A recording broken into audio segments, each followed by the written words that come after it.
On April 1, 2023, a 15-second Instagram video featuring a personalized can of Bud Light appeared on Dylan Mulvaney's account. Within 8 weeks, AB InBev's market value fell by approximately $27 billion. By late May, Bud Light sales dropped 29.5% year-over-year, and the brand that had held the #1 position in American beer since 2001 lost its crown to Modelo Especial. The post was intended to attract younger drinkers. Instead, it triggered the fastest commercial unraveling in modern beer history. Bud Light became America's top-selling light beer in 1994 after more than a decade of relentless advertising and distribution.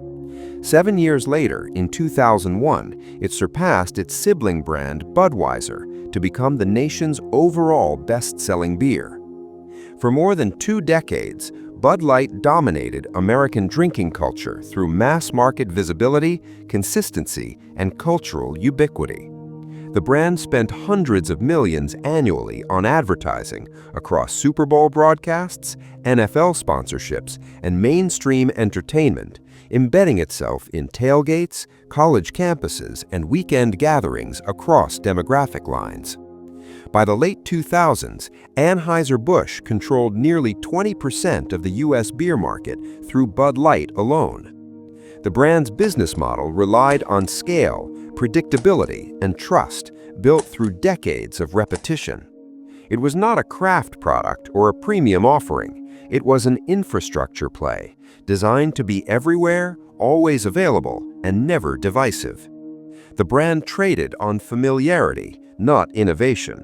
It was the default choice, and that was the strategy. Starting in 2010, Bud Light's market share began to erode slowly but consistently. Younger consumers gravitated toward craft beers, Mexican imports like Modelo Especial, and low-calorie alternatives, fragmenting the mass-market beer category.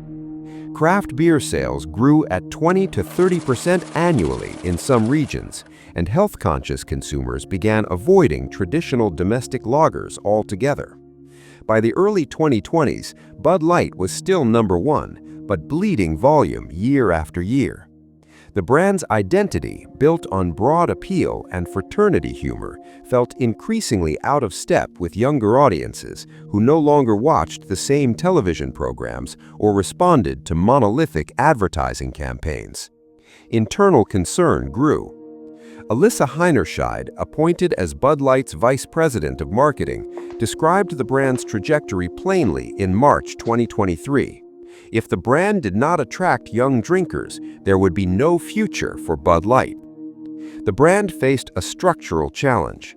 Its core customer base was aging, its cultural relevance was fading, and its competitors were gaining ground through differentiation rather than scale. The question was not whether to act, but how aggressively to pivot. Leadership concluded that Bud Light needed to evolve its messaging to reach younger, more diverse audiences.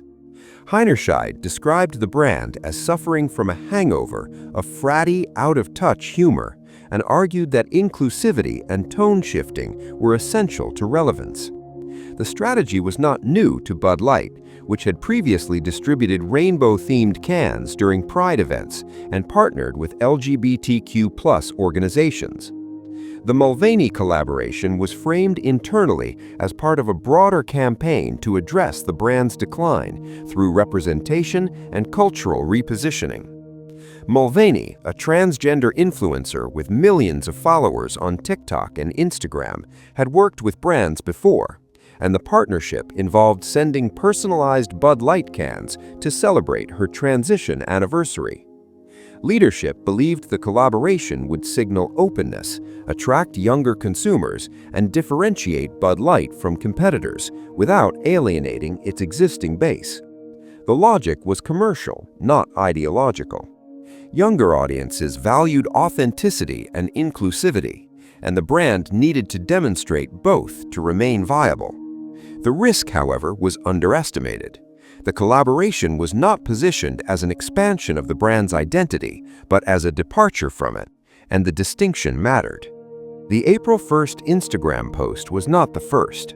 Mulvaney had posted a partnership announcement with Bud Light in February, but it gained little traction. The April post, however, went viral immediately, and conservative commentators, including musician Kid Rock, amplified criticism, framing the collaboration as an abandonment of Bud Light's traditional customer base.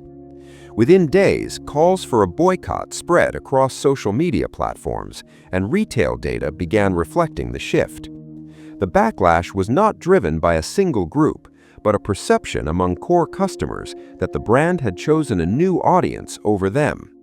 Bud Light's leadership initially issued a brief clarification stating that the partnership involved one can, one influencer, one post, attempting to minimize the campaign's scope.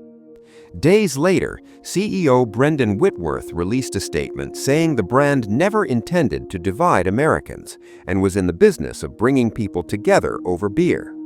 The statement did not mention Mulvaney or the LGBTQ+ community, and it did not defend the partnership. Mulvaney herself would later say that Bud Light never reached out to her during the backlash and that she faced threats and public harassment without support from the company. By mid-April, two executives, including Heinerscheid and another vice president overseeing mainstream brands, were placed on leave.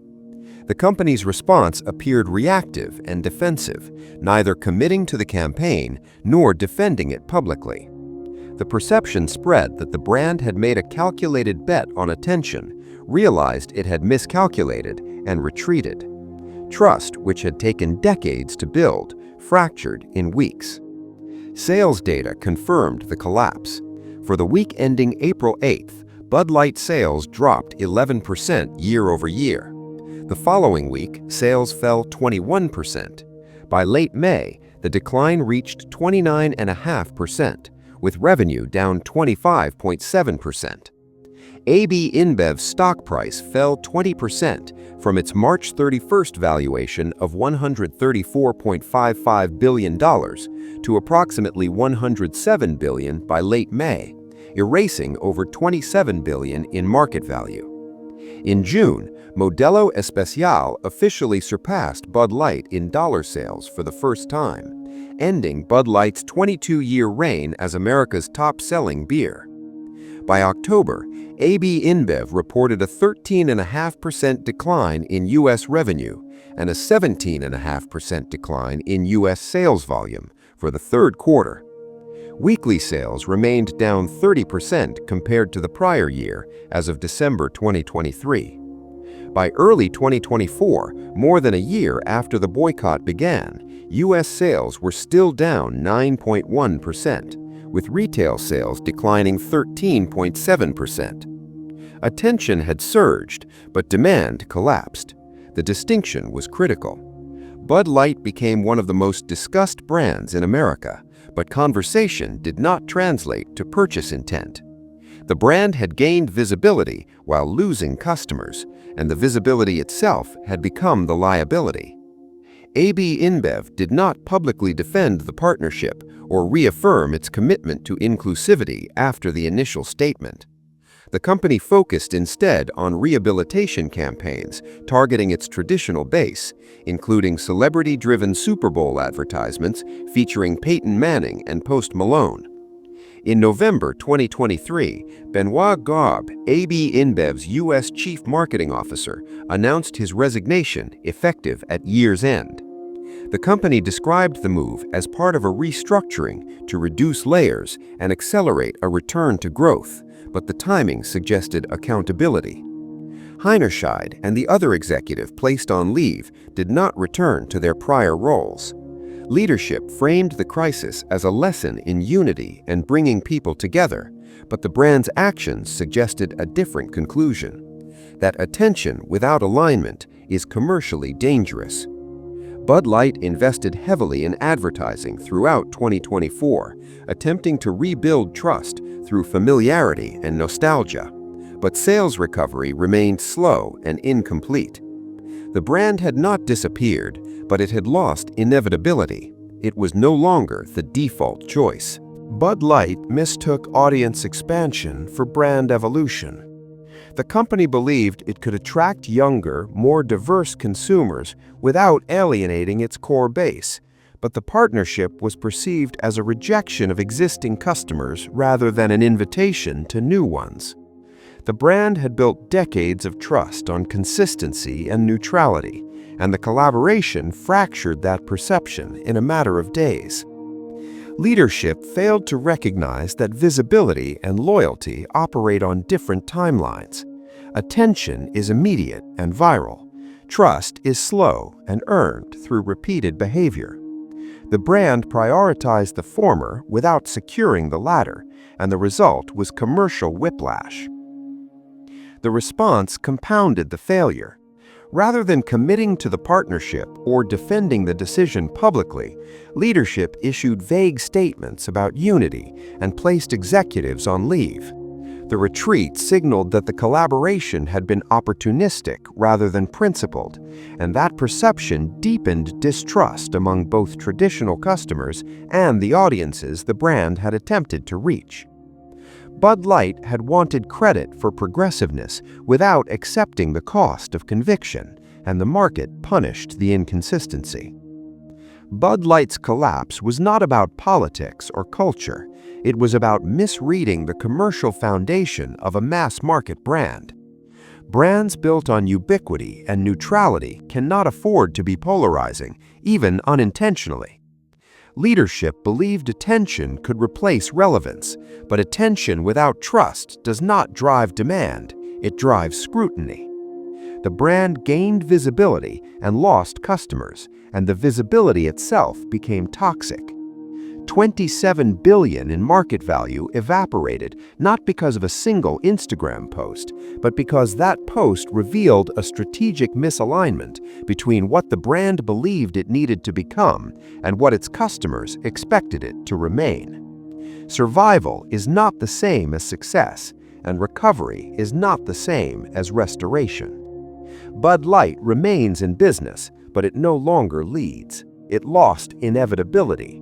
And in a commodity market, inevitability is everything.